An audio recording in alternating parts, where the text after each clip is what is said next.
zange ziraba ne Abdallah oba waali owanjeru.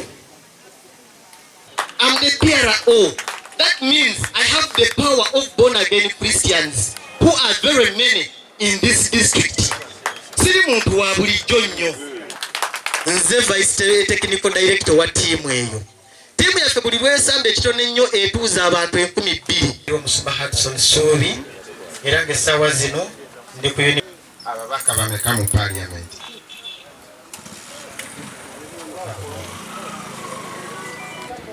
Nasebo Dr. Kanabi Moses na mukama wange olugamba ati buli omu aleeta erinnya tuli wano constituency 3 tunagenda owunzikanga constituency 3 ne bapanga olwo agitutte mbayiso bagikebedde bagyekebejjeza agitutte mbayina okusingira ddala okusinkanako n'abakulembeze baffe ababadde bakola obukulembeze mu national platform kitegeeza nsoma era busumba.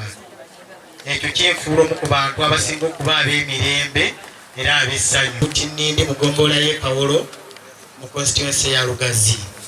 Nkolera emirimu gyange mu kibuga. Mwana nzaalwa y'Ebuyikwe South wali najja era nga nzaalibwa omugenzi sa.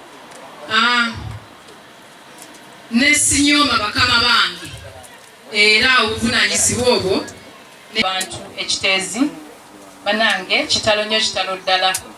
Mukama abantu power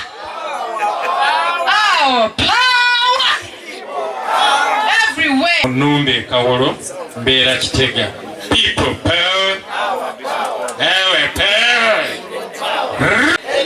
Kunga Lugazi kunga. Kunga muvubuka kunga. Kunga mukyala kunga. Kunga olugamba ati buli omu aleeta erinnya tuli wano constituency 3 tunagenda owunzikanga constituency 3. Alex Lovans, Personal Assistant Uwaya Secretary General David Lewis Longwaya w'ekibiina ekiganzi ate nga obubaka bwange butono nnyo na buli ku kigendererwa kitwagala okwakiivinga nga bamemba b'ekibiina ekya NUP mu Buyikwe. Bwe kiba nga kika ekya NUP mu Buyikwe nga mwe mukitandise mube bamalirivu nti mwakyagala okukifunamu kisukka kyemukitunuliddemu olwaleero. Ntera okugamba abantu nti bwe guba mucungwa nga gwe gwa NUP gwe agwagalamu okwesimbawo kwokka n'okusala n'okusuula waliwo agwagalamu ensigo, waliwo agwagalako ekikuta ng'agenda kukola keeki, waliwo agwagalamu amazzi. Naye tusooke tukkiriza omucungwa gube nga guli ki nga guli wamu so that buli muntu agusangawo ne gukola ekyo kye gulina okukola. The divided NUP mu Buyikwe tesobola kuwa bukulembeze beyond Buyikwe. Divided NUP ngeri mu Buyikwe nga omucungwa ogwo gwogwagalamu ekintu kimu ng'olinga agamba nti wabapirawo tumuyiwemu amayinja atisita affe kwesibanze then oba wabulabe gituli. Buyikwe y'ekimu ku kitundu ekiri mu Buganda disitulikiti emu kyokka bwe beeteredde ngeri mu mikono gya NUP nga byonna eweddeyo esobola okuba benchmark ku disitulikiti endala. Era kati eri abantu bangi abalwana okuyingira wano mu NUP naye abamu nga batana okwogera. Kyokka ffe ekyatuma okukolebwa oba okukola kwe kuggulira abantu abo oluggi bajje tubawambaatire tuzimbe ekibiina kyaffe kino. Naye oluusi kyetukoze kwe kwefuula bannaggwano ne tulemeza bannaffe okuyingira ekibiina. Kakati gamba mulirwanaawo tibuvunaanyizibwa bwaffe okwongera ku kibiina kyaffe omuwendo gw'abantu. Buvunaanyizibwa bwaffe obuteerumaaluma, buvunaanyizibwa bwaffe obutalwanagana. Ensi ya mukono oba ojjukira bulungi nga nsomesa aba agent abagenda okukuuma akalulu k'owekitiibwa Robert Kyagulanyi Ssentamu mu 2021. Kati abamu abandaba eri abajja ne baga Kanabi talina kyakolera struggle naye abajulizi bwe bali tubeerayo eyo wansi nga tukola ki nga tukola emirimu. So kwebaza n'okuwuliziganya kwe tubadde nako okulaba nga at least Buyikwe district etandika okugatta obukulembeze bwonna tubufune kuba ye struggle enkulu okulaba nga tufuna obukulembeze mu disitulikiti eno ey'Ebuyikwe.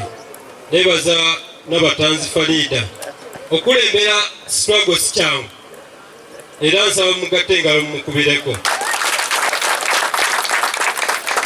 Nze nkulembera ekibiina manyi ebikirimu kati naawe oyo nze mmanyi kyalimu ne tukwebaza olwa resilience okulaba nga NUP esigadde eri waggulu. Erinnya nze Farida Nabatanzi nga nze akulira mobilization oba okukunga mu bbendobendo lya Buganda districts 27. Olwaleero ne exercise gye tulimu tugezaako kulaba nga tufuna obukulembeze obugenda okwongera amaanyi mu nsonga z'okukungira ekibiina kyaffe naddala pulezidenti waffe Oweekitiibwa Robert Kyagulanyi Ssentamu. Process eno si ya bululu na waliwo be nawulidde nga bagamba bakuba bululu. Si bya bululu. Tulonda amannya g'abantu abalungi.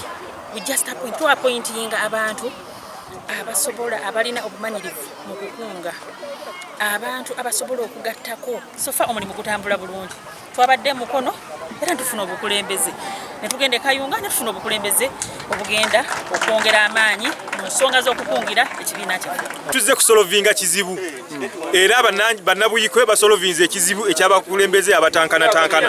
Yebaka eno ate ebigere bisula mu nyumba ya neighbor, emmere bamuteekera wano atadduka kulya ya neighbor. So kati ekyo kye tugenda okusootinga bannabuyikwe bazuukuse era ndabula abantu abaveeyo mu bifo mu district ezisigadde nga balowooza bagenda kujja wano mu Buyikwe district bagifuula ekinaabiro bayingira bwe bafuluma ng'abaana ba Buyikwe weebali.